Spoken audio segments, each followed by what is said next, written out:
Hello, welcome to virtual classroom and thank you for being here. നിങ്ങളിപ്പോൾ ഏതൊരു സിറ്റുവേഷനിലാണെങ്കിലും ഈ ഒരു വീഡിയോ ഇപ്പം കാണാമെന്ന് പറഞ്ഞ് നിങ്ങൾ ക്ലിക്ക് ചെയ്തില്ലേ, ആ ഒരു എഫേർട്ടിന് ഞാൻ വാല്യൂ ചെയ്യുന്നുണ്ട്. ഈ ഒരു ടൈം നിങ്ങൾക്ക് വെർത്തായിരിക്കും തന്നെയാണ് എക്സ്പെക്റ്റ് ചെയ്യുന്നത്. പിന്നെ നമ്മൾ പഠിക്കുന്നത് 7th സ്റ്റാൻഡേർഡിലെ സോഷ്യൽ സയൻസ് ആണ്. സെക്കൻഡ് പാർട്ട് ടെക്സ്റ്റ് ബുക്കാണ്. പാർട്ട് 1 നമ്മൾ ഓൾറെഡി പഠിച്ചു കഴിഞ്ഞിട്ടുള്ളതാണ്. 7 ചാപ്റ്റേഴ്സ് വരെ. ഏതെങ്കിലും നിങ്ങൾക്ക് മിസ്സായിട്ടുണ്ടെങ്കിൽ കണ്ടു പഠിക്കാം കേട്ടോ. പ്ലേലിസ്റ്റ് ആയിട്ട് കൊടുത്തിട്ടുണ്ട് ചാനലിൽ. പിന്നെ നമ്മൾ നോക്കുന്നത് 8th ചാപ്റ്ററാണ്. അധികാരം ജനങ്ങൾക്ക് എന്നാണ് ചാപ്റ്ററിൻ്റെ പേര്. അപ്പം നമുക്ക് വേഗം എന്ത് ചെയ്യാം, എന്തൊക്കെയാണ് പഠിക്കാനുള്ളതെന്ന് നോക്കാം. എല്ലാ കാര്യങ്ങളും വായിച്ചു പോകുന്നില്ല. നമുക്ക് വേണ്ട ഇമ്പോർട്ടൻ്റ് ആയിട്ടുള്ള കുറച്ച് കാര്യങ്ങൾ, അതായത് ഇമ്പോർട്ടൻ്റ് ആയ എല്ലാ കാര്യങ്ങളും പറയുന്നുണ്ട്, അത് മാത്രമേ പറയുന്നുള്ളൂ. ഇതൊക്കെ സ്റ്റുഡൻസിന് വേണ്ടിയിട്ട് കുറച്ച് എന്താ പറയുക, ലിങ്ക് ചെയ്ത് പറയാൻ വേണ്ടിയിട്ടുള്ള കാര്യങ്ങളാണ്. പൂക്കോട്ടുമല എന്ന് പറഞ്ഞിട്ടുള്ളൊരു ഗ്രാമത്തിൻ്റെ വികസനത്തെ പറ്റിയുള്ള കുറച്ച് ന്യൂസ് പേപ്പർ കട്ടിങ്സ് ഒക്കെയാണ്. അതൊക്കെ നമുക്ക് സ്കിപ്പ് ചെയ്യാം. നമുക്ക് പഠിക്കാനുള്ളത് എന്താണെന്നുള്ളത് നോക്കാം. ആദ്യം തന്നെ നമ്മൾ നോക്കുന്നത് എന്താണ് ഗ്രാമസഭ അല്ലെങ്കിൽ വാർഡ് സഭ എന്നുള്ളതാണ്. ആ ഒരു ഫേസ്ബുക്ക് പോസ്റ്റാണ് അത് അവിടെ കൊടുത്തിട്ടുള്ളത്. അതിൽ നമുക്ക് വേണ്ട പോയിന്റുകൾ പറയാം. ഒരു ഗ്രാമപഞ്ചായത്തിലെ ഓരോ വാർഡിലെയും വോട്ടർ പട്ടികയിൽ പേരുള്ള എല്ലാവരും ഉൾക്കൊള്ളുന്ന സഭയാണ് ഗ്രാമസഭ. അതായത് ഒരു ഗ്രാമപഞ്ചായത്തിലെ ഓരോ വാർഡിലെയും വോട്ടർ പട്ടികയിൽ പേരുള്ള എല്ലാവരും ഉൾക്കൊള്ളുന്ന സഭയാണ് നമ്മൾ ഗ്രാമസഭ എന്ന് പറയുന്നത്. നഗരങ്ങളിലാണെങ്കിലോ ഗ്രാമങ്ങളിലാണെങ്കിൽ ഗ്രാമസഭ, നഗരങ്ങളിൽ ഇത് വാർഡ് സഭ എന്ന പേരിലാണ് അറിയപ്പെടുന്നത്. ഗ്രാമങ്ങളിൽ ഗ്രാമസഭ, നഗരങ്ങളിൽ വാർഡ് സഭ. പിന്നെ പറയുന്നത് കുറഞ്ഞത് 3 മാസത്തിലൊരിക്കലാണ് ഗ്രാമസഭ വിളിച്ചു ചേർക്കുന്നത്. 3 മാസത്തിലൊരിക്കലായിരിക്കും ഗ്രാമസഭ വിളിച്ചു ചേർക്കുന്നത്. പൗരസമത്വവും തുല്യാവകാശവും ഉറപ്പാക്കാനുള്ള വേദി കൂടിയാണ് ഇത് ഗ്രാമസഭ എന്ന് പറയുന്നത്. ഇതിൽ പിന്നെ പറയുന്നത് ഗ്രാമസഭ നടത്തുന്ന സമയത്ത് അതിൻ്റെ അധ്യക്ഷ പ്രസംഗം ആരാ ചെയ്യാം? അധ്യക്ഷ സ്ഥാനം വഹിക്കുന്നുണ്ടാവുക പഞ്ചായത്ത് പ്രസിഡൻ്റ് ആയിരിക്കും. പിന്നെ അതേപോലെ തന്നെ കൺവീനർ ആരായിരിക്കും എന്ന് വെച്ചാൽ വാർഡ് മെമ്പർ ആയിരിക്കും കൺവീനറായിട്ടും ഉണ്ടായിരിക്കുക ഒരു ഗ്രാമസഭ നടത്തുന്ന സമയത്ത്. ഇത്രയും പോയിന്റ് നമുക്ക് അതിൽ നിന്ന് നമുക്ക് നോട്ട് ചെയ്ത് വയ്ക്കാനുള്ളൊരു പോയിന്റ് എന്ന് വെച്ചാൽ ഇത്ര കാര്യങ്ങളെ പറയുന്നുള്ളൂ. ഇനി അവിടെ ഒരു ഗ്രാമസഭ നടത്താനുള്ള തീരുമാനം എടുത്തതിൻ്റെ ഒരു നോട്ടീസും എങ്ങനെയായിരിക്കും നടത്തുക എന്നുള്ള ഒരു മാതൃക ഇമേജുമാണ് അവിടെ കൊടുത്തിട്ടുള്ളത്. നമുക്ക് പഠിക്കാനുള്ള കാര്യം ഗാന്ധിജിയുടെ സ്വപ്നം. ഇത് ഇമ്പോർട്ടൻ്റ് ആണ്, നോക്കാം. എൻ്റെ സങ്കല്പത്തിലുള്ള ഗ്രാമസ്വരാജ് മുഖ്യ ആവശ്യങ്ങൾക്ക് വേണ്ടി അയൽക്കാരെ ആശ്രയിക്കേണ്ട ആവശ്യമില്ലാത്തതും ആശ്രയം ഒരു ആവശ്യമായി തീർന്നാൽ മാത്രം മറ്റുള്ളവരുമായി പരസ്പര സഹായത്തിൽ ഏർപ്പെടുന്നതുമായ ഒരു പൂർണ്ണ റിപ്പബ്ലിക്കാണ്. അതിനാൽ ഓരോ ഗ്രാമത്തിൻ്റെയും പ്രധാന താല്പര്യം ഭക്ഷ്യവിളവും തുണിക്ക് ആവശ്യമായ പരുത്തിയുടെ വിളവും വർദ്ധിപ്പിക്കുക എന്നതായിരിക്കും. കന്നുകാലികൾക്ക് പ്രത്യേക സ്ഥലവും പ്രായപൂർത്തിയായവർക്കും കുട്ടികൾക്കും വിനോദശാലകളും വേണം. കൂടുതൽ ഭൂമിയുണ്ടെങ്കിൽ പണം സമ്പാദിക്കാവുന്ന തരത്തിലുള്ള ഉൽപ്പന്നങ്ങൾ വിളയിച്ചെടുക്കാൻ ഉപയോഗിക്കും. ഇത് ആരുടെ വാക്കുകളാണ്? ഗാന്ധിജിയുടെ സ്വപ്നമാണ് കേട്ടോ. ഗാന്ധിജിയുടെ സ്വപ്നമായിട്ടുള്ള ഗ്രാമസ്വരാജിൻ്റെ അതിനെ പറ്റിയിട്ടുള്ള കുറച്ച് കാര്യങ്ങളാണ് പറഞ്ഞിട്ടുള്ളത്. എന്താണ് അദ്ദേഹം ആഗ്രഹിച്ചിരുന്ന ഒരു ഗ്രാമസ്വരാജ് എന്ന് വെച്ചാൽ അങ്ങനെയായിരുന്നു. അതായത് മുഖ്യ ആവശ്യങ്ങൾക്ക് വേണ്ടിയിട്ട് എന്ത് ചെയ്യരുത്, അയൽക്കാരെ ആശ്രയിക്കേണ്ട ആവശ്യം ഉണ്ടാവരുത്. ഇനി ആശ്രയിക്കേണ്ട ഒരു ആവശ്യം വന്നാൽ എന്ത് ചെയ്യാം, അപ്പം മാത്രം മറ്റുള്ള അയൽക്കാരുമായിട്ട് സഹായബന്ധത്തിൽ ഏർപ്പെടുന്ന ഒരു റിപ്പബ്ലിക്കാണ് ഗാന്ധിജി സ്വപ്നം കണ്ടിട്ടുണ്ടായിരുന്നത്. അതുപോലെ തന്നെ അതായത് ഒരു ഗ്രാമത്തിന് എന്ത് ചെയ്യണം, അതിൻ്റെ ആ ഒരു ഗ്രാമത്തിൽ വരുന്ന ആവശ്യങ്ങളൊക്കെ നിറവേറ്റാൻ പറ്റുന്നതായിരിക്കണം. വേറെ അതിൻ്റെ ഏറ്റവും പ്രധാനപ്പെട്ട ആവശ്യങ്ങൾക്കൊന്നും വേറെ അയൽ ഗ്രാമങ്ങളെ ഒന്നും ആശ്രയിക്കാതിരിക്കാനായിട്ട് പറ്റണം. അതുകൊണ്ട് തന്നെ കൂടുതൽ ഇമ്പോർട്ടൻസ് കൊടുക്കേണ്ടത് എന്തിനൊക്കെയായിരുന്നു? ഓരോ ഗ്രാമവും പ്രധാന താല്പര്യം ഭക്ഷ്യവിളവും തുണിക്ക് ആവശ്യമായ പരുത്തിയുടെ വിളവും വർദ്ധിപ്പിക്കുക എന്നുള്ളതിലായിരുന്നു. പിന്നെ കന്നുകാലികൾക്ക് പ്രത്യേക സ്ഥലവും പിന്നെ പ്രായപൂർത്തിയായവർക്കും കുട്ടികൾക്കുമൊക്കെ വിനോദശാലകളും ഒക്കെ വേണം. ഇനി കൂടുതൽ ഭൂമി ഉണ്ടെങ്കിൽ എന്ത് ചെയ്യാം, പണം സമ്പാദിക്കാൻ ആവശ്യമായിട്ടുള്ള ഉൽപ്പന്നങ്ങൾ വിളയിച്ചെടുക്കാനും ഉപയോഗിക്കും എന്നുള്ളതായിരുന്നു. ഒന്ന് ജസ്റ്റ് നിങ്ങളൊന്ന് അറിഞ്ഞിരുന്നാൽ മതി. ഇനി ഇന്ത്യയുടെ ആത്മാവ് ഗ്രാമങ്ങളിലാണ് കുടികൊള്ളുന്നതെന്നും ഗ്രാമങ്ങളുടെ വികസനത്തിലൂടെ മാത്രമേ രാജ്യ പുരോഗതി സാധ്യമാകൂ എന്നുമാണ് ഗാന്ധിജി വിശ്വസിച്ചിരുന്നത്. ജനാധിപത്യ ഭരണത്തിൻ്റെ അടിസ്ഥാന ഘടകം ഗ്രാമങ്ങളായതിനാൽ പഞ്ചായത്തുകളുടെ അധികാരം എത്രത്തോളം വർദ്ധിക്കുന്നുവോ അത്രത്തോളം അത് ജനക്ഷേമകരമായിരിക്കും. സ്വയംഭരണ ഗവൺമെൻറ് എന്ന അർത്ഥത്തിലാണ് ഗാന്ധിജി ഗ്രാമസ്വരാജിനെ വിശേഷിപ്പിച്ചത്. ഗാന്ധിജി സ്വപ്നം കണ്ട ഗ്രാമസ്വരാജ് നടപ്പിൽ വരുത്തുന്നതിനുള്ള മാർഗമാണ് അധികാര വികേന്ദ്രീകരണം. ജനങ്ങളിലേക്ക് അധികാരം വികേന്ദ്രീകരിക്കപ്പെടുമ്പോഴാണ് ഗ്രാമസ്വരാജ് എന്ന സങ്കല്പം പൂർണ്ണമാകുന്നത്. ഈ പോയിന്റുകളൊക്കെ നമ്മൾ അറിഞ്ഞിരിക്കണം. കാരണം ഇപ്പം സ്റ്റേറ്റ്മെൻറ്റ് ക്വസ്റ്റ്യൻസ് ഒക്കെ വരുമ്പോൾ ഗ്രാമസ്വരാജ് ഗാന്ധിജിയുടെ ആശയമാണെന്നുള്ളത് മാത്രം അറിഞ്ഞാൽ പോരാ, അതിൽ എന്തൊക്കെ കാര്യങ്ങളാണ് ഗാന്ധിജി അതിലൂടെ നടപ്പിലാക്കണമെന്ന് ആഗ്രഹിച്ചിരുന്നതെന്നുള്ള കാര്യങ്ങളൊക്കെ നമുക്കിപ്പം സ്റ്റേറ്റ്മെൻ്റ് ആണെങ്കിൽ ഈ പോയിന്റുകളൊക്കെ വന്നാൽ നമുക്കത് ചൂസ് ചെയ്യാൻ പറ്റണം. അപ്പോൾ എന്തൊക്കെയാണ്? ഇന്ത്യയുടെ ആത്മാവ് ഗ്രാമങ്ങളിലാണ് കുടികൊള്ളുന്നതെന്ന് വിശ്വസിച്ചിരുന്നത് ആരാണ്? ഗാന്ധിജിയാണ്.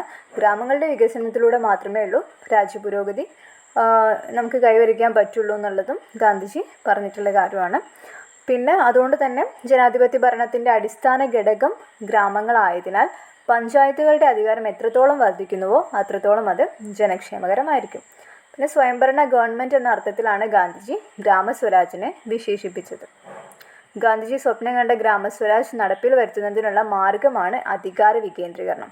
ആ ഒരു ഗാന്ധിജി വിചാരിച്ച പോലെ കാര്യങ്ങളിൽ എത്തണമെങ്കിൽ, അതേപോലെ ഒരു ഗ്രാമസ്വരാജ് ആവണമെങ്കിൽ അതിനുള്ളൊരു മാർഗമാണിത്, അധികാര വികേന്ദ്രീകരണം. അതായത് അധികാരം ബാക്കിയുള്ള ആളുകളിലേക്കും എത്തിക്കുക എന്നുള്ളത്, ജനങ്ങളിലേക്കും എത്തിക്കുക എന്നുള്ളത്. നമുക്ക് ഡീറ്റെയിൽ ആയിട്ട് നോക്കാം എന്താണ് അധികാര വികേന്ദ്രീകരണം എന്നുള്ളത്. അധികാരം ചിലരിൽ മാത്രം കേന്ദ്രീകരിക്കുമ്പോഴല്ല, പകരം എല്ലാ ജനങ്ങളിലേക്കും വികേന്ദ്രീകരിക്കപ്പെടുമ്പോഴാണ് ജനാധിപത്യം അർത്ഥപൂർണമാകുന്നത്. ഇത്തരത്തിൽ ഒരു രാഷ്ട്രീയ വ്യവസ്ഥയിലോ ഭരണ സംവിധാനത്തിലോ തീരുമാനങ്ങൾ എടുക്കാനും നടപ്പിലാക്കാനുമുള്ള അധികാരം ജനങ്ങളിലേക്ക് നിയമപരമായി കൈമാറുന്നതാണ് അധികാര വികേന്ദ്രീകരണം. അധികാര വികേന്ദ്രീകരണത്തിലൂടെ മാത്രമേ ഗ്രാമസ്വരാജ് എന്നൊരു ആശയം നടക്കൂ എന്നാണ് ഗാന്ധിജി പറഞ്ഞിട്ടുള്ളത്. അധികാര വികേന്ദ്രീകരണം എന്ന് വെച്ചാൽ എന്താണ്? അധികാരം കുറച്ച് ആൾക്കാരിൽ മാത്രം ഒതുങ്ങി നിൽക്കാതെ ബാക്കി എല്ലാ സെക്ടേഴ്സിലേക്കും ജനങ്ങളിലേക്കും അധികാരം എത്തുന്നതിനെയാണ് നമ്മൾ അധികാര വികേന്ദ്രീകരണം എന്ന് പറയുന്നത്. ചിലരിൽ മാത്രം കേന്ദ്രീകരിക്കാതെ ജനങ്ങളിലേക്കും കൂടെ വികേന്ദ്രീകരിക്കപ്പെടുന്നത്. എന്നാൽ മാത്രമേ ഉള്ളൂ ആ ഒരു വികസനം ഉണ്ടാവുകയുള്ളൂ. പിന്നെ ഇവിടെ അധികാര കേന്ദ്രീകരണം എന്താണെന്നുള്ളത് ഇപ്പം നമ്മൾ പറഞ്ഞതിൻ്റെ നേരെ ഓപ്പോസിറ്റ്. ഭരണകാര്യങ്ങളിൽ തീരുമാനമെടുക്കുന്നതിനും നടപ്പിലാക്കുന്നതിനുമുള്ള അധികാരം ചിലരിൽ മാത്രം നിക്ഷിപ്തമാകുന്നതാണ് അധികാര കേന്ദ്രീകരണം. ഇവിടെ സാധാരണക്കാർക്ക് ഭരണകാര്യങ്ങളിൽ പങ്കാളികളാകാനുള്ള അവസരം താരതമ്യേന കുറവായിരിക്കും അധികാര കേന്ദ്രീകരണത്തിൽ. അത് പാടില്ല. അതിന് ഓപ്പോസിറ്റായിട്ട് അധികാരം ജനങ്ങളിലേക്കും കൂടെ എത്തണം എന്നുള്ളതാണ് ആര് പറഞ്ഞിട്ടുള്ളത്? ഗാന്ധിജിയുടെ ആശയം. ഇനി അധികാര വികേന്ദ്രീകരണത്തിൻ്റെ സവിശേഷതകൾ എന്തൊക്കെയാണെന്നുള്ളത് കൊടുത്തിട്ടുണ്ട്, നോക്കാം. എന്തൊക്കെയായിരിക്കും? ഇങ്ങനെ അധികാരം കുറച്ച് ആൾക്കാരിൽ മാത്രം നിൽക്കാണ്ട് ബാക്കിയുള്ള ആൾക്കാരിലേക്കും ജനങ്ങളിലേക്കൊക്കെ എത്തുകയാണെങ്കിൽ അതുകൊണ്ട് എന്തൊക്കെ ഗുണങ്ങളുണ്ടാവാം? പ്രാദേശിക വികസനത്തിന് പ്രാധാന്യം ഉണ്ടാവും. ഓരോ പ്രദേശത്തിനും വെച്ച് നോക്കുന്ന സമയത്ത് ഇപ്പോൾ അവിടുത്തെ ജനങ്ങൾക്കായിരിക്കുമല്ലോ അറിയാം അവിടെ കൂടുതൽ ഫേസ് ചെയ്യുന്ന പ്രശ്നങ്ങൾ എന്തൊക്കെയാണ്, എല്ലാം എക്സ്പീരിയൻസ് ചെയ്യുന്ന ആൾക്കാരായിരിക്കുമല്ലോ. അപ്പോൾ അങ്ങനത്തെ കുറേ കാര്യങ്ങൾ എന്ത് ചെയ്യും അവിടെ അഡ്രസ്സ് ചെയ്യപ്പെടും. അങ്ങനെ പ്രാദേശിക വികസനത്തിന് പ്രാധാന്യം കിട്ടും. പിന്നെ വികസന ആവശ്യങ്ങൾക്ക് മുൻഗണന നിശ്ചയിക്കാൻ കഴിയുന്നു. സ്ത്രീകൾക്കും മറ്റു പാർശ്വവൽക്കരിക്കപ്പെട്ടവർക്കും നേതൃശേഷിയും ഭരണപരിചയവും കൈവരുന്നു. പ്രാദേശിക സമ്പദ് വ്യവസ്ഥയുടെ വികസനം പൊതുജനങ്ങൾക്ക് ഭരണകാര്യങ്ങളിൽ കൂടുതൽ അധികാരവും പങ്കാളിത്തവും ഉണ്ടാവും. ഇതൊക്കെ എന്താണ്? അധികാര വികേന്ദ്രീകരണത്തിൻ്റെ സവിശേഷതകളാണ്. ഇത് ഇങ്ങനെ അധികാരം നമ്മൾ ജനങ്ങളിലേക്കും കൂടെ കൊടുക്കുന്നത് കൊണ്ടുള്ള ഗുണങ്ങളാണ് ആ ഒരു ഗ്രാമത്തിന്. അധികാര വികേന്ദ്രീകരണം കാലങ്ങളിലൂടെ എന്ന് പറഞ്ഞിട്ട് കൊടുത്തിട്ടുണ്ട്, നോക്കാം. പുരാതന കാലം മുതൽ നമ്മുടെ രാജ്യത്ത് നിലനിന്നിരുന്ന ഗ്രാമീണ ഭരണ വ്യവസ്ഥയായിരുന്നു പഞ്ചായത്ത്. ഗ്രാമജീവിതത്തിൻ്റെ സ്ഥിരകേന്ദ്രങ്ങളായിരുന്നു അവ. പഞ്ച മീൻസ് 5, ആയത് യോഗം അഥവാ സമ്മേളനം എന്നീ സംസ്കൃത പദങ്ങൾ ചേർന്നാണ് പഞ്ചായത്ത് എന്ന പദം രൂപപ്പെട്ടത്. പഞ്ച എന്ന് വെച്ചാൽ 5, ആയത് എന്ന് പറയുമ്പം യോഗം അഥവാ സമ്മേളനം. ആ 2 സംസ്കൃത പദങ്ങൾ ചേർന്നിട്ടാണ് പഞ്ചായത്ത് എന്ന പദം രൂപപ്പെട്ടത്. ബ്രിട്ടീഷ് ആധിപത്യത്തോടെ ഇന്ത്യയിൽ പഞ്ചായത്ത് ഭരണ സംവിധാനം ദുർബലമാകാൻ തുടങ്ങി. എന്നാൽ 1882 റിപ്പൺ പ്രഭു ബ്രിട്ടീഷ് ഇന്ത്യയിൽ കൊണ്ടുവന്ന പരിഷ്കാരങ്ങളാണ് തദ്ദേശ സ്വയംഭരണ സ്ഥാപനങ്ങൾക്ക് പുതുജീവൻ നൽകിയത്. 1935 ഗവൺമെൻറ് ഓഫ് ഇന്ത്യ ആക്ട് നിലവിൽ വന്നതോടുകൂടി പ്രാദേശിക ഭരണ സ്ഥാപനങ്ങൾക്ക് കൂടുതൽ അധികാരങ്ങൾ നൽകുകയും അവ പുനഃസംഘടിക്കപ്പെടുകയും ചെയ്തു. 1935 ഏതാണ് ഗവൺമെൻറ് ഓഫ് ഇന്ത്യ ആക്ടിന് ശേഷം എന്ത് ചെയ്തു? ഇവ വീണ്ടും എന്ത് ചെയ്തു? പ്രാദേശിക ഭരണ സ്ഥാപനങ്ങൾക്കൊക്കെ കുറച്ചുകൂടി ഇമ്പോർട്ടൻസ് വന്നു തുടങ്ങിയിട്ടുണ്ടായിരുന്നു. അധികാര വികേന്ദ്രീകരണം ഭരണഘടനയിൽ. ഇന്ത്യൻ ഭരണഘടനയിൽ നിർദ്ദേശക തത്വങ്ങളുടെ ഭാഗമായി അനുച്ഛേദം 40 പഞ്ചായത്തുകളുടെ രൂപീകരണത്തെക്കുറിച്ച് പ്രതിപാദിക്കുന്നത്. നോട്ട് ചെയ്ത് വയ്ക്കണേ. ആർട്ടിക്കിൾ 40 അത് ഏതിലാണ് വരിക? നിർദ്ദേശക തത്വങ്ങളിലാണ് വരുന്നത്. അതിലാണ് പഞ്ചായത്തുകളുടെ രൂപീകരണത്തെ പറ്റി പറയുന്നത്. എങ്കിലും ശക്തമായ പ്രാദേശിക ഭരണ സംവിധാനത്തിൻ്റെ അഭാവം ഇന്ത്യയിലെ ഗ്രാമീണ വികസന പ്രവർത്തനങ്ങളെ പ്രതികൂലമായി ബാധിച്ചു. ഇത് പരിഹരിക്കുന്നതിനും പ്രാദേശിക ഭരണ സംവിധാനം ശക്തിപ്പെടുത്തുന്നതിനുമായി നിരവധി കമ്മിറ്റികൾ നിയോഗിക്കപ്പെട്ടു. അവയിൽ പ്രധാനപ്പെട്ടവയാണ് ബൽവന്ത് റായ് മേത്തയുടെയും അശോക് മേത്തയുടെയും നേതൃത്വത്തിൽ രൂപീകരിക്കപ്പെട്ട കമ്മിറ്റികൾ. ആ 2 കമ്മിറ്റികളെ പറ്റി നമുക്ക് പഠിക്കാനുണ്ട്. ബൽവന്ത് റായ് മേത്ത കമ്മിറ്റിയും അശോക് മേത്ത കമ്മിറ്റിയും എന്തൊക്കെയാണെന്നുള്ളത് നോക്കാം. മേജർ ഡിഫറൻസസ് എന്തൊക്കെയാണെന്നുള്ളതും കൂടെ നമുക്ക് പറഞ്ഞു പോകാം. ബൽവന്ത് റായ് മേത്ത കമ്മിറ്റി ശുപാർശ 1957 ആണ്. നിങ്ങൾ ഇയറും കൂടെ നോട്ട് ചെയ്ത് വെക്കുക കേട്ടോ. അശോക് മേത്ത കമ്മിറ്റി ശുപാർശ 1978. ബൽവന്ത് റായ് മേത്ത കമ്മിറ്റിയുടെ ശുപാർശ പ്രകാരം ത്രിതല പഞ്ചായത്ത് സംവിധാനമായിരുന്നു ഉണ്ടായിരുന്നത്. അതായത് 3 തലത്തിലുണ്ടായിരിക്കും. ഗ്രാമപഞ്ചായത്ത്, പഞ്ചായത്ത് സമിതി, ജില്ലാ പരിഷത്ത് എന്നിവയായിരുന്നു. പക്ഷേ അശോക് മേത്ത കമ്മിറ്റിയിലാണെങ്കിൽ ദ്വിതല പഞ്ചായത്ത് സംവിധാനമായിരുന്നു ശുപാർശ ചെയ്തത്. 2 പഞ്ചായത്ത് സംവിധാനങ്ങൾ, അതായത് മണ്ഡൽ പഞ്ചായത്തും ജില്ലാ പരിഷത്ത് എന്നിവ. പിന്നെ പറയുന്നത് ബൽവന്ത് റായ് മേത്ത കമ്മിറ്റിയിലെ ആസൂത്രണ വികസന പ്രവർത്തനങ്ങൾക്കുള്ള അധികാരം പഞ്ചായത്ത് സമിതികൾക്കായിരിക്കും. മേൽനോട്ടവും സംഘാടനവുമാണ് ജില്ലാ പരിഷത്തിനുണ്ടായിരിക്കുക. 3 തല പഞ്ചായത്തുകൾ ഉണ്ടാവും. ഏതൊക്കെയാണ്? ഗ്രാമപഞ്ചായത്ത്, പഞ്ചായത്ത് സമിതി, ജില്ലാ പരിഷത്ത് എന്നിവ. അതിൽ ആസൂത്രണ വികസന പ്രവർത്തനങ്ങൾക്കൊക്കെ അധികാരം ആർക്കായിരിക്കും? പഞ്ചായത്ത് സമിതികൾക്കായിരിക്കും. അതിൻ്റെ മേൽനോട്ടവും സംഘാടനവും ഒക്കെയാണ് ജില്ലാ പരിഷത്തിന് ഉണ്ടായിരിക്കുക. ഇനി അശോക് മേത്ത കമ്മിറ്റി ശുപാർശ പ്രകാരമാണെങ്കിൽ ദ്വിതല പഞ്ചായത്താണ്. ഏതൊക്കെയാണ്? മണ്ഡൽ പഞ്ചായത്തും ജില്ലാ പരിഷത്തും. അതിൽ ജില്ലാ പരിഷത്തിനായിരിക്കും ജില്ലാതല ആസൂത്രണ ചുമതല ഉണ്ടായിരിക്കുക. മണ്ഡൽ പഞ്ചായത്തുകൾക്ക് ഗ്രാമങ്ങളുടെ ചുമതലയാണ് ഉണ്ടായിരുന്നത്. ഇനി ഇതിലാണെങ്കിൽ ഗ്രാമപഞ്ചായത്തുകളിൽ പ്രത്യക്ഷ തിരഞ്ഞെടുപ്പും ജില്ലാ പരിഷത്ത്, പഞ്ചായത്ത് സമിതി എന്നിവിടങ്ങളിലേക്ക് പരോക്ഷ തിരഞ്ഞെടുപ്പുമാണ് നടത്തേണ്ടത്. അതായത് ഗ്രാമപഞ്ചായത്തുകളിൽ പ്രത്യക്ഷ തിരഞ്ഞെടുപ്പും ജില്ലാ പരിഷത്ത്, പഞ്ചായത്ത് സമിതി എന്നിവിടങ്ങളിലേക്ക് പരോക്ഷ തിരഞ്ഞെടുപ്പുമാണ് സജസ്റ്റ് ചെയ്തിട്ടുണ്ടായിരുന്നത്. അശോക് മേത്ത കമ്മിറ്റികളാണെങ്കിൽ പഞ്ചായത്ത് സ്ഥാപനങ്ങൾക്ക് ഭരണഘടനാ സാധുത ഉണ്ടായിരുന്നു. പട്ടികജാതി പട്ടികവർഗ സംവരണവും ഉണ്ടായിരുന്നു. ജസ്റ്റ് ഒന്നുകൂടെ വായിച്ചു നോക്കാം. ബൽവന്ത് റായ് മേത്ത കമ്മിറ്റിയുടെ ശുപാർശ 1957 ത്രിതല പഞ്ചായത്ത് സംവിധാനം, ഗ്രാമപഞ്ചായത്ത്, പഞ്ചായത്ത് സമിതി, ജില്ലാ പരിഷത്ത് എന്നിവ. ആസൂത്രണ വികസന പ്രവർത്തനങ്ങൾക്കുള്ള അധികാരം പഞ്ചായത്ത് സമിതികൾക്കായിരിക്കും. മേൽനോട്ടവും സംഘാടനവുമാണ് ജില്ലാ പരിഷത്തിന്. ഗ്രാമപഞ്ചായത്തുകളിൽ പ്രത്യക്ഷ തിരഞ്ഞെടുപ്പും ജില്ലാ പരിഷത്തിലും പഞ്ചായത്ത് സമിതിയിലും എന്തായിരിക്കും? പരോക്ഷ തിരഞ്ഞെടുപ്പുമായിരിക്കും. ഇനി അശോക് മേത്ത കമ്മിറ്റിയുടെ ശുപാർശ എന്താണെന്ന് വെച്ചാൽ ദ്വിതല പഞ്ചായത്താണ്. അതിൽ മണ്ഡൽ പഞ്ചായത്തും ജില്ലാ പരിഷത്തും ഉണ്ട്. ജില്ലാ പരിഷത്തിനാണ് ആസൂത്രണത്തിൻ്റെ ഒക്കെ ചുമതല ഉണ്ടായിരിക്കുക. മണ്ഡൽ പഞ്ചായത്തുകൾക്ക് ഗ്രാമങ്ങളുടെ ചുമതലയായിരിക്കും. അതിൽ പഞ്ചായത്ത് സ്ഥാപനങ്ങൾക്ക് ഭരണഘടനാ സാധുത ഉണ്ടായിരിക്കും. പട്ടികജാതി പട്ടികവർഗ സംവരണവും ഉണ്ടായിരിക്കും. ഒന്ന് ഓർത്ത് വയ്ക്കുക കേട്ടോ. തുടക്കം രാജസ്ഥാനിൽ. ബൽവന്ത് റായ് മേത്ത കമ്മിറ്റിയുടെ ശുപാർശ പ്രകാരം ഇന്ത്യയിൽ ആദ്യമായി പഞ്ചായത്തി രാജ് സംവിധാനം നടപ്പിൽ വന്നത് രാജസ്ഥാനിലാണ്. ഇമ്പോർട്ടൻ്റ് ആണ്. ബൽവന്ത് റായ് മേത്ത കമ്മിറ്റിയുടെ ശുപാർശ പ്രകാരം ഇന്ത്യയിൽ ആദ്യമായിട്ട് പഞ്ചായത്തി രാജ് സംവിധാനം വന്നത് എവിടെയാണ്? രാജസ്ഥാനിലാണ്. 1959 ഒക്ടോബർ 2 രാജസ്ഥാനിലെ നാഗൗർ ജില്ലയിൽ പ്രധാനമന്ത്രി ജവഹർലാൽ നെഹ്റു പദ്ധതി ഉദ്ഘാടനം ചെയ്തു. അതേ വർഷം തന്നെ ആന്ധ്രാപ്രദേശിലും തുടർന്ന് തമിഴ്നാട്ടിലും പശ്ചിമ ബംഗാളിലും പഞ്ചായത്തി രാജ് സംവിധാനം നിലവിൽ വന്നിട്ടുണ്ട്. അപ്പോൾ ഫസ്റ്റ് നിലവിൽ വന്നത് എവിടെയാണ്? പഞ്ചായത്തി രാജ് രാജസ്ഥാനിലാണ് ഫസ്റ്റ് നിലവിൽ വന്നിട്ടുള്ളത്. 1959 ഒക്ടോബർ 2 പിന്നെ അതേ വർഷം തന്നെ വേറെ എവിടേക്ക് വന്നു? ആന്ധ്രാപ്രദേശിലും തമിഴ്നാട്ടിലും പശ്ചിമ ബംഗാളിലും ഈ ഒരു പഞ്ചായത്തി രാജ് സംവിധാനം നിലവിൽ വന്നു.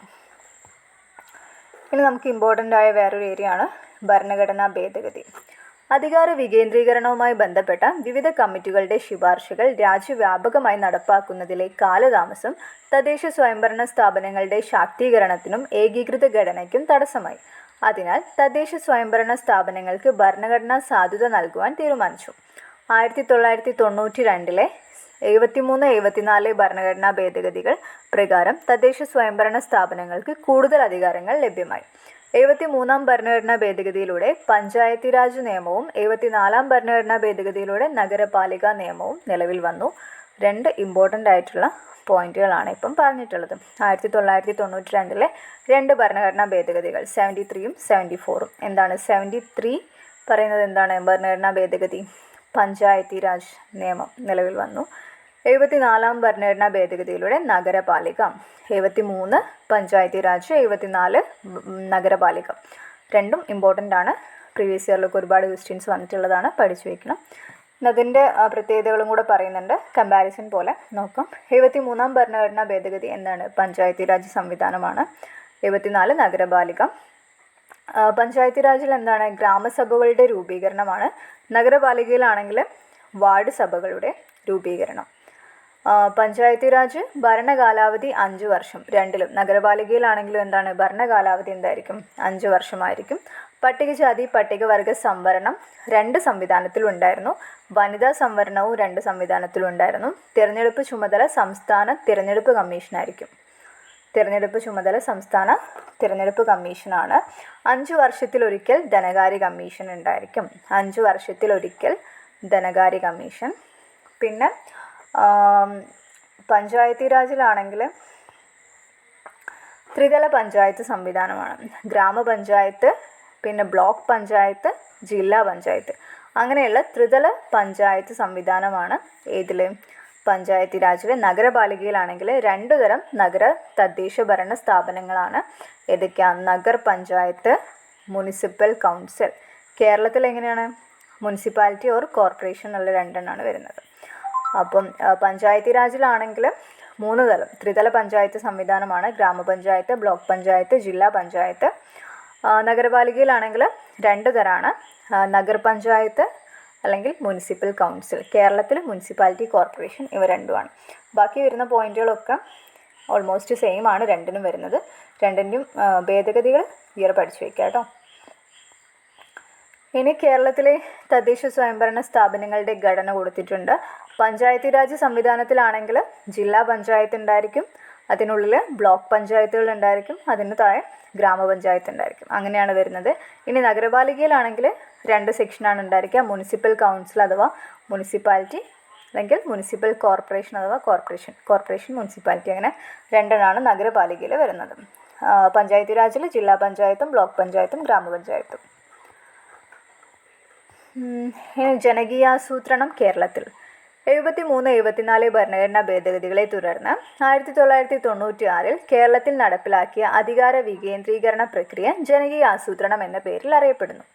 പ്രാദേശിക ഭരണ സംവിധാനത്തിന് കൂടുതൽ അധികാരങ്ങളും ചുമതലകളും നൽകി അവ നടപ്പിലാക്കുന്നതിനാവശ്യമായ ഉദ്യോഗസ്ഥർ, സ്ഥാപനങ്ങൾ, ഫണ്ട് എന്നിവ ലഭ്യമാക്കാൻ ജനകീയാസൂത്രണം വഴിയൊരുക്കി. ഈ ഭരണഘടനാ ഭേദഗതികളുടെ ഫലമായി തദ്ദേശ സ്വയംഭരണ സ്ഥാപനങ്ങളിൽ 33% സ്ത്രീ സംവരണം ഏർപ്പെടുത്തിയിട്ടുണ്ടായിരുന്നു. എത്ര ശതമാനമാണ്? 33%. 33% സ്ത്രീ സംവരണങ്ങൾ എവിടെ ഉണ്ടായിരുന്നു? തദ്ദേശ സ്വയംഭരണ സ്ഥാപനങ്ങളിൽ ഉണ്ടായിരുന്നു. 33% സ്ത്രീകൾക്കായിരുന്നു സംവരണം ഉണ്ടായിരുന്നത്. തുടർന്ന് 2005 പഞ്ചായത്തി രാജ് ആക്ട് ഭേദഗതിയിലൂടെ തദ്ദേശ സ്വയംഭരണ സ്ഥാപനങ്ങളിലെ സ്ത്രീ പ്രാതിനിധ്യം 50% ഉയർത്തിയിട്ടുണ്ട്. ആദ്യം ഉണ്ടായിരുന്നത് 33%. 2005 പഞ്ചായത്തി രാജ് ആക്ട് ഭേദഗതിയിലൂടെ എന്ത് ചെയ്തു? അത് സ്ത്രീ പ്രാതിനിധ്യം 50% ഉയർത്തിയിട്ടുണ്ട്. നോട്ട് ചെയ്ത് വെക്കണേ. തദ്ദേശ സ്വയംഭരണ സ്ഥാപനങ്ങളുടെ പദ്ധതി വിഹിതത്തിൽ 10% സ്ത്രീകൾക്ക് മാത്രമുള്ള പദ്ധതികൾക്കായി മാറ്റിവെക്കുന്നുണ്ട്. അങ്ങനെ കാര്യക്ഷമമായ അധികാര വികേന്ദ്രീകരണ പ്രക്രിയയിലൂടെ കേരളം രാജ്യത്തിന് മാതൃകയായി. ഇനി അവിടെ കൊടുത്തത് തദ്ദേശ സ്വയംഭരണ സ്ഥാപനങ്ങളുടെ ചുമതലകളാണ്. ജസ്റ്റ് നോക്കാം എന്തൊക്കെയാണ്. ഇപ്പം നമ്മൾ പറഞ്ഞ ഈ മുനിസിപ്പാലിറ്റി അല്ലെങ്കിൽ കോർപ്പറേഷൻ്റെ ഒക്കെ കേട്ടോ, ജനന മരണങ്ങൾ രജിസ്റ്റർ ചെയ്യൽ, സ്ഥിതിവിവര കണക്കുകൾ ശേഖരിക്കൽ, പ്രാഥമിക വിദ്യാലയങ്ങളുടെ മേൽനോട്ടവും ചുമതലയും, മാതൃശിശു വികസനം, കെട്ടിട നിർമ്മാണത്തിന് അനുമതി നൽകൽ, പരമ്പരാഗത ജലസ്രോതസ്സുകൾ സംരക്ഷിക്കൽ, മാലിന്യ നിർമ്മാർജ്ജനം, വളർത്തുനായകൾക്ക് ലൈസൻസ് നൽകൽ, ഇവയൊക്കെ എന്താണ്? തദ്ദേശ സ്വയംഭരണ സ്ഥാപനങ്ങളുടെ ചുമതലകളിൽ വരുന്ന കാര്യങ്ങളാണ്. ഇനി വരുമാനം വിവിധ സ്രോതസ്സുകളിലൂടെ എന്ന് പറഞ്ഞിട്ട് അവിടെ ഒരു കോൺവെർസേഷനാണ്, ഒരു മുത്തശ്ശിയും സ്റ്റുഡൻറ്റും തമ്മിലുള്ള ഒരു കോൺവെർസേഷനാണ്. അതിൽ മെയിനായിട്ട് പറയുന്നത് എന്താ വെച്ചാൽ ഇപ്പം നമ്മൾ കുറേ കാര്യങ്ങൾ പറഞ്ഞല്ലോ പഞ്ചായത്തിനെ പറ്റിയൊക്കെ. അപ്പോൾ ഈ പഞ്ചായത്തിന് ഇതൊക്കെ ചെയ്യാനുള്ള ഫണ്ട് എവിടെ നിന്നാണ് കിട്ടുന്നതെന്നുള്ളതാണ് ആ ഒരു കുട്ടിയുടെ ഡൗട്ട് ചോദിക്കുന്നത്. അപ്പം മുത്തശ്ശി കൊടുക്കുന്ന റിപ്ലൈയിൽ പറയുന്നത് എന്തൊക്കെയാണ്? പഞ്ചായത്തിന് എവിടെ നിന്നൊക്കെയാണ് ഈ ഒരു വരുമാനം കിട്ടുന്നത്? പഞ്ചായത്തിന് വിവിധ തരം വരുമാന മാർഗങ്ങളുണ്ട്. ഉദാഹരണമായി കേന്ദ്ര സംസ്ഥാന ഗവൺമെൻറ്റുകളിൽ നിന്ന് ലഭിക്കുന്ന ഫണ്ടുകളും ഗ്രാൻറ്റുകളും ഉണ്ട്. കൂടാതെ കെട്ടിട നികുതി, തൊഴിൽ നികുതി, വിനോദ നികുതി തുടങ്ങി പലതരം നികുതികളിൽ നിന്നും പഞ്ചായത്തുകൾക്ക് വരുമാനം ലഭിക്കുന്നുണ്ട്. ഏതൊക്കെയാണ്? കേന്ദ്ര സംസ്ഥാന ഗവൺമെൻറ്റുകളിൽ നിന്ന് ലഭിക്കുന്ന ഫണ്ടുകളും ഗ്രാൻറ്റുകളും ഉണ്ട്. പിന്നെ പല നികുതികളുണ്ട്. ഏതൊക്കെയാണ്? കെട്ടിട നികുതി, തൊഴിൽ നികുതി, വിനോദ നികുതി, ഇവയൊക്കെ എന്താണ്? പഞ്ചായത്തിന് വരുമാനം ലഭിക്കുന്ന സ്രോതസ്സുകളാണ്. പിന്നെ പെർമിറ്റ്, രജിസ്ട്രേഷൻ മുതലായവയിൽ നിന്നുള്ള ഫീസുകളും ബസ് സ്റ്റാൻഡ്, പഞ്ചായത്തിൻ്റെ ഉടമസ്ഥതയിലുള്ള മാർക്കറ്റുകൾ, മൈതാനം എന്നിവ ഉപയോഗിക്കുന്നവരിൽ നിന്നുള്ള ഫീസുകളും പഞ്ചായത്ത് ചുമത്തുന്ന പിഴകളും വരുമാനത്തിൽപ്പെടും. ഇതൊക്കെ എന്താണ്? പഞ്ചായത്തിന് വരുമാനത്തിൽ പെടുന്നവയാണ്. പെർമിറ്റ്, രജിസ്ട്രേഷൻ മുതലായവയിൽ നിന്നുള്ള ഫീസുകളും ബസ് സ്റ്റാൻഡ്, മാർക്കറ്റുകൾ, മൈതാനം അവയൊക്കെ ഉപയോഗിക്കുന്നവരിൽ നിന്നുള്ള ഫീസും പിന്നെ പഞ്ചായത്ത് ഏർപ്പെടുത്തുന്ന ഫൈനുകളൊക്കെ എന്ത് ചെയ്യും? അതിൻ്റെ വരുമാന മാർഗത്തിൽ പെടുന്നവയാണ്. ഓരോ പഞ്ചായത്തും സ്ഥിതി ചെയ്യുന്ന പ്രദേശത്തിൻ്റെ സ്വഭാവം അനുസരിച്ച് എന്ത് ചെയ്യും? വരുമാനത്തിൽ വ്യത്യാസം വരുന്നുണ്ടായിരിക്കും. പിന്നെ ഇത് മാത്രമല്ല, സർക്കാർ അംഗീകാരത്തോടെ വിവിധതരം വായ്പകളും ഗുണഭോക്താക്കളിൽ നിന്ന് ഈടാക്കുന്ന വിഹിതങ്ങളും നിബന്ധനകളോടുകൂടി സ്വീകരിക്കുന്ന സംഭാവനകളും എന്താണ്? പഞ്ചായത്തിൻ്റെ വരുമാനത്തിൽ പെടുന്നവയാണ്. സർക്കാർ അംഗീകാരത്തോടെയുള്ള വായ്പകൾ, ഗുണഭോക്താക്കളിൽ നിന്ന് ഈടാക്കുന്ന വിഹിതങ്ങൾ, പിന്നെ നിബന്ധനകളോടുകൂടി സ്വീകരിക്കുന്ന സംഭാവനകളും ഒക്കെ പഞ്ചായത്തിൻ്റെ വരുമാനത്തിൽ വരുന്ന കാര്യങ്ങളാണ്. ഇനി പ്രതിസന്ധികളെന്നും പറഞ്ഞിട്ട്, ഈ അധികാര വികേന്ദ്രീകരണത്തിലൂടെ കേരളം ജനകീയ ആസൂത്രണം ഉൾപ്പെടെ ഏറെ നേട്ടങ്ങൾ സ്വായത്തമാക്കിയെങ്കിലും നിരവധി വെല്ലുവിളികളും നേരിട്ടിട്ടുണ്ട്. അതെന്തൊക്കെയാണെന്നുള്ളതാണ് പറയുന്നത്. എന്തൊക്കെയാണ്? അധികാര വികേന്ദ്രീകരണം 1/4 നൂറ്റാണ്ട് പിന്നിടുമ്പോൾ നേട്ടങ്ങൾ മാത്രം ഉയർത്തിപ്പിടിക്കാതെ പരിമിതികൾ കൂടി തിരിച്ചറിഞ്ഞ് കൂടുതൽ കാര്യക്ഷമമായി പ്രവർത്തിക്കേണ്ടത് അനിവാര്യമാണ്. തദ്ദേശ സ്വയംഭരണ സ്ഥാപനങ്ങൾ നേരിടുന്ന പ്രധാന വെല്ലുവിളികൾ എന്തൊക്കെയാണ്? പദ്ധതി വിഹിതം സമയബന്ധിതമായി ലഭിക്കാത്ത അവസ്ഥ, വികേന്ദ്രീകരണം പൂർണ്ണമായും നടപ്പാക്കപ്പെടാത്ത സാഹചര്യം, ഗ്രാമസഭകളിലെ കുറഞ്ഞ ജനപങ്കാളിത്തം, ഗ്രാമീണ മേഖലയിലെ പഞ്ചായത്തുകളുടെ തനതു വരുമാനത്തിലെ കുറവ്, ഭൗതിക സാഹചര്യങ്ങളുടെ അപര്യാപ്തത. ഇവയൊക്കെയാണ് തദ്ദേശ സ്വയംഭരണ സ്ഥാപനങ്ങൾ നേരിടുന്ന വെല്ലുവിളികൾ എന്ന് പറയുന്നത്. അതായത് ഒരു പദ്ധതി പ്രഖ്യാപിച്ചിട്ടൊക്കെ ഉണ്ടെങ്കിൽ അതിൻ്റെ വിഹിതം കറക്റ്റ് സമയത്ത് കിട്ടാണ്ടിരിക്കുന്ന അവസ്ഥ, പിന്നെ വികേന്ദ്രീകരണം പൂർണ്ണമായും നടപ്പാക്കപ്പെടാൻ പറ്റാത്തൊരു സാഹചര്യം, പിന്നെ ഈ ഗ്രാമസഭയൊക്കെ നടത്തുന്ന സമയത്ത് അതിൽ ജനപങ്കാളിത്തം കുറയുന്നത്, ആൾക്കാരൊക്കെ കൂടുതലും അതിലേക്ക് വരാണ്ടിരിക്കുന്നത്, ഗ്രാമീണ മേഖലയിലെ പഞ്ചായത്തുകളുടെ വരുമാനത്തിൽ വരുന്ന കുറവ്, പിന്നെ ഭൗതിക സാഹചര്യങ്ങളുടെ അപര്യാപ്തത, ഇതൊക്കെ നടത്താനുള്ള സൗകര്യങ്ങളുടെയൊക്കെ അപര്യാപ്തത, ഇതൊക്കെ എന്താണ്? അതിൻ്റെ പരിമിതികളിൽ വരുന്നതാണ്. ജനാധിപത്യം അർത്ഥവത്താകുന്നത് അധികാരത്തിൽ ജനങ്ങളും പങ്കാളികളാകുമ്പോഴാണ്. അധികാര വികേന്ദ്രീകരണം ഇതുറപ്പാക്കുന്നു. ഒരു സമൂഹത്തിലെ എല്ലാ വിഭാഗം ജനങ്ങളെയും ഭരണത്തിൽ പങ്കാളികളാക്കുന്ന പ്രക്രിയ കൂടിയാണിത്. അതുകൊണ്ട് തന്നെ അധികാര വികേന്ദ്രീകരണത്തിലെ വെല്ലുവിളികൾ തരണം ചെയ്തും അവ പരിഹരിച്ചും മുന്നോട്ട് പോകേണ്ടത് ജനാധിപത്യം ശക്തിപ്പെടുത്തുന്നതിന് അനിവാര്യമാണ്. കുറച്ച് ആക്ടിവിറ്റീസേ ഉള്ളൂ, ചാപ്റ്റർ കഴിഞ്ഞു. അപ്പോൾ ഇത്രയേ ഉള്ളൂ, സിമ്പിളായിട്ടുള്ളൊരു ചാപ്റ്ററാണ്. നമുക്ക് കുറേ അറിയുന്ന കാര്യങ്ങളൊക്കെ തന്നെയാണ്. പിന്നെ കുറച്ച് ഭേദഗതിയും കുറച്ച് കമ്മിറ്റീനെ പറ്റിയിട്ടും പഠിക്കാനുണ്ട്. നിങ്ങൾക്ക് മനസ്സിലായിട്ടുണ്ടാവുമെന്ന് വിചാരിക്കുന്നു. ഏതെങ്കിലും നിങ്ങൾക്ക് മിസ്സായ പോയിന്റുകൾ ഉണ്ടെങ്കിൽ അവിടെ റിപ്പീറ്റ് ചെയ്ത് കേട്ട് നോക്കുക. പോയിന്റുകൾ എഴുതിയെടുക്കുക. വെറുതെ മൈൻഡിൽ വെച്ചാൽ പോരാ, അല്ലെങ്കിൽ മറന്നു പോകും. എഴുതി തന്നെ വെക്കുക. ഇമ്പോർട്ടൻ്റ് ആയ കാര്യങ്ങൾ മാത്രം എഴുതിയാൽ മതി. എല്ലാം എഴുതി വെക്കേണ്ട. ഇമ്പോർട്ടൻ്റ് ആയ കാര്യം നിങ്ങൾക്ക് മനസ്സിലാവുന്ന രീതിയിൽ എഴുതി വെക്കുക. റിവൈസ് ചെയ്ത് നോക്കുക കേട്ടോ. ക്ലാസ് നിങ്ങൾക്ക് യൂസ്ഫുൾ ആയിട്ടുണ്ടാവുമെന്ന് വിചാരിക്കുന്നു. യൂസ്ഫുൾ ആയിട്ടുണ്ടെങ്കിൽ ലൈക്ക് ചെയ്യുക, സബ്സ്ക്രൈബ് ചെയ്യുക, സപ്പോർട്ട് ചെയ്യണം. Thank you for watching. Happy learning.